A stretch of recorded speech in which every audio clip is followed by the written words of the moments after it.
Hey everybody, it's Chili with Rossmönster here with another helpful how-to for you and your Rossmönster rig. Today we're going to take a look at how to adjust the hardware on your cabinetry.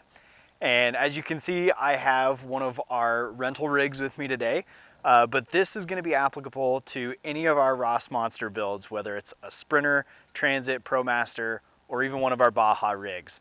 So what do you say we hop inside and get started? Usually we'd start things off with some beautifully crafted shot of the tools you're going to need to get the job done. But in this case, all you're going to need is a screwdriver. The majority of the hardware we use all takes a Phillips number 2 bit screwdriver.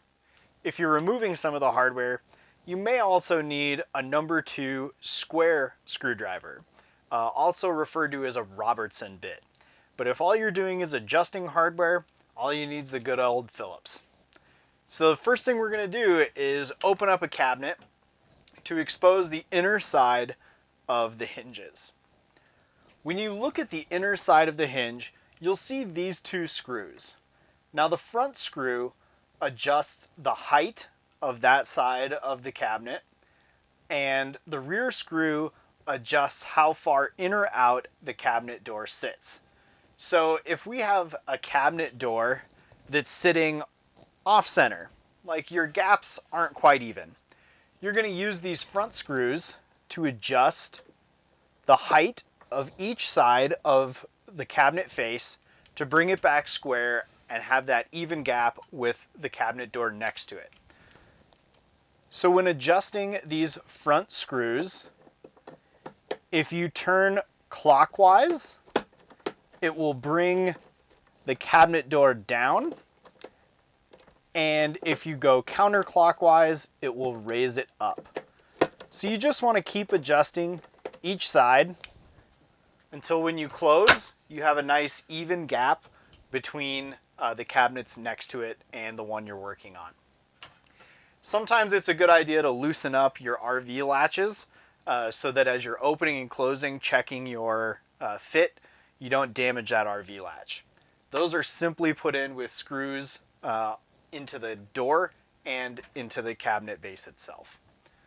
So if you notice that when your cabinet door is closed, you have a big lip between this door and the door next to it, they're not flush with each other, then you want to use the back screws on these hinges.